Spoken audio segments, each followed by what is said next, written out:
Hi everyone, this is me, Morgan Birch, reporting for Kids First, age 11 and a half, and today we are here at LA's and Universal Studios City Walk. We are going to have so much fun. It is going to be amazing. We are going to talk to some great producers and directors of this film, Kubo and the Two Strings, as well as Matthew McConaughey, who plays Beetle, and so many other great people. So come on, let's go and have an eye-opening experience while having a great time. I'm here with Ariane. So you are actually the producer of this amazing film. Now, what was it like being able to work with the cast and the rest of the crew and everything? Well, it's an unbelievable delight and a pleasure to be able to do that. We had an incredible cast, who I think you know. It's an honor to be able to work with a group who are so committed to making this movie with us. And our crew has been together for 10 years. We do movie after movie together. And, they are the masterful magicians of stop-motion animation. They're the best animation team you could ever have. We can do any kind of movie with them. So it's pretty special. Yeah, all the way to Coraline, all the way to this. Yeah, 10 years. I'm here with Travis Knight, who is the director of this fantastic film. So how are you? I'm doing well, thanks. Are you excited to finally see the finished product, which is coming out August 19th? Yes, I mean, we made this film over a 5-year period. It took us forever to make this movie, so it's really great to now have this film coming out in the theaters, and I think people are really going to love it. Yeah, because stop animation and clay animation take a very long time to do. Oh yes, on a good week, an animator will do maybe 5 seconds of footage, so it takes a long time to make, yeah. Yeah, usually 3 seconds per each week, and that equals a lot of months and a lot of years. It's a lot of time, 5 years to make this thing, yes. Now, why did you choose to be able to make this film based on Japanese culture with origami and just so many great holidays and the dragons and everything, actually? Well, when I was about 8 years old, my dad let me tag along on one of his business trips to Japan, and that was the first time that I'd ever been to Japan. I grew up in Portland, Oregon, and it really blew my mind, and it was like the beginning of this love affair I'd had with this great culture. It's lived with me my whole life, and so when I made this film, it was really an opportunity to pay homage to this incredible and transcendent art of this beautiful culture, and that's why we did it here. Now, do you know how to do origami? I'm okay. It takes years and years to be a great origamist, and so I'm not that good, but I know just enough to be okay at it. Same, like I struggle to make a paper swan and it's not good, but well, thank you so much for this interview. Thank you. And I will hopefully be seeing you do many great films. And are you working on any other projects currently or working on anything else? Yeah, we're currently shooting our next film, which will be out in 2018. So, yeah, these things take a while, but the next one's coming out in 2 years. Well, thank you so much. Thank you. I'm here with Mark Hames, so how are you? I'm very good, very excited. Have you seen the movie yet? Yes, I loved it. I know that you're the writer. You did a great job of writing all the great lines in this film, really. It was amazing. Do you remember any of your favorite lines? I think it was actually kind of funny when she was rubbing the oil on him and he was like, "You're being nice to me," the Beetle. That was actually really funny. And the straight shot thing, I loved all of it. The comedic humor in this is just perfect, spot on. Thank you so much. Now, what made you want to write a script that was based on Japanese culture with origami and all these amazing things with it? Well, I was a big reader as a kid, and what I remember specifically are moments you read Judy Blume at all, or John Belair's, or I remember moments that really challenged me, and and made me think, hey, maybe the world is not as simple or as cookie cutter as I thought it was, and I think the ambition for Kubo was to create a story that was a little more challenging, a little darker, but then it really makes you appreciate those funny moments and the humor because you have, something balancing it.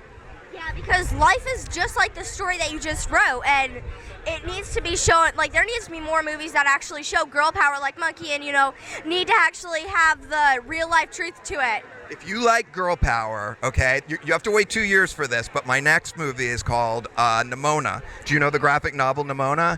I've Never heard of it, as actually. It's by Noelle Stevenson. It is the ultimate girl power graphic novel anthem, and I'm actually writing the screenplay for that with Patrick Osborne, who won the Academy Award for Feast, to direct. And that, if you like girl power, I think you're gonna really like that one. I am a girl, so why don't I like girl power? Exactly. Fair enough. They need girl power in almost all the films really now for kids my age to have great times, actually. Now, what was one of your favorite parts about writing in the script? For me, my favorite moment is the ending where the grandfather gets his story from the community. I think thematically, one of the themes that I really appreciated and wrote to in the story is the ability of stories and storytelling to bring a community together and to redeem people. And I feel like spoiler alert, by the way, I feel like when grandfather gets his happier story from the community, that's kind of the culmination of that, and was a really important and satisfying moment for me. I'm here with Art Parkinson, who plays Kubo. So how are you? Yeah, I'm very well. Yourself? I am doing amazing. It's an honor meeting you, really. You did a great job. Oh, thank you very much. I'm glad you enjoyed it. So how long did it take you to make this film and do the voiceover? Well, the film all around took over a 5-year period. But for me, it was I started the project probably about 3 years ago now. And where are you from? I'm from Ireland. I was going to say you have like a very Irish accent. Yeah. And so this is actually really cool. Do you play any instruments? Because Kubo does play a 3-stringed guitar. So do you play anything like that? Kubo plays a very cultured instrument. The shamisen, it's a very cultured instrument, and I'm big into my culture, my Irish culture. I'm an Irish speaker and I'm a Gaelic player. So it was whenever I was younger, I thought it was a great idea to learn the tin whistle, which is an Irish instrument, and I wasn't very good at it. I think to this day I only know one song on it, but I also play the bodhrán, which is an Irish drum. Wow, that's actually quite amazing. So what brought you into acting? What made you want to be an actor? My mum was an actress before me, so she was an actress whenever she was younger, and sort of gave it up after she had kids, and then after she had me, she sort of got back into it, and I used to go on set with her and stuff, and then I got the opportunity in Game of Thrones, and I had a couple of years off where I did, this, and I did San Andreas, and I did Dracula Untold, and I did so many great characters. They all are actually wonderful, and I really like you. Actually hide your accent very well when you play Kubo and all these characters. Oh, thanks very much. And thank you so much for this interview. It's just a pleasure meeting you. I'm here with Georgina, Taro, and Deborah. So how are you? Very well, thank you. We're really excited. It's great to be here. We're really excited to show everyone our film. I'm excited to see how Japanese cultural elements are shown to the world. Now, is this like a Japanese folktale, or like, why did you guys come up with this story, and what was your inspiration? From our standpoint, I'm the head of the puppet department and Deborah is the head of the costume department. So we actually were given the story, and the studio itself came, the inspiration is Japanese culture and history, and, they draw very deeply from Japanese culture. Building the puppets, we're researching woodblock printing throughout the sort of like the history of woodblock printing, using those to actually pattern our puppets and to paint our puppets. And for Deborah, and it's so that the costumes help illustrate the story, really. Yeah. So that they have some resonance with the characters, to make the characters more believable. It would have been really easy for this film to say it's a fantasy film and use it as an excuse to just do anything they want with it, but they actually cared about all the little details and researched them, what should be written in these little tiny scrolls and in the grains of sands and everything. I'm very proud of what they did with the film. Wow, well, that's simply amazing, and thank you so much for talking with me. It's my pleasure. So, I was wondering, Mr. Matthew McConaughey, I know that you actually did this film. Now, are you good at origami by any chance?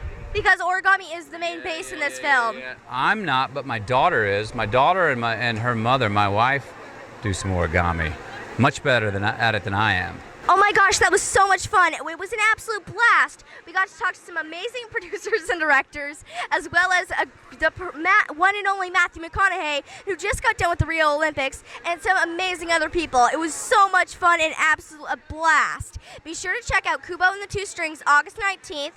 It is an absolute great film, and I hope you guys will like it as much as I did, and talking to these people. And it was just so much fun and a great opportunity. Thank you so much for watching, and be sure to check out our radio show as well as our site at kidsfirst.org and our YouTube channel and so much more. Bye! See you next time on Kids First, where we tell your kids what they should be watching.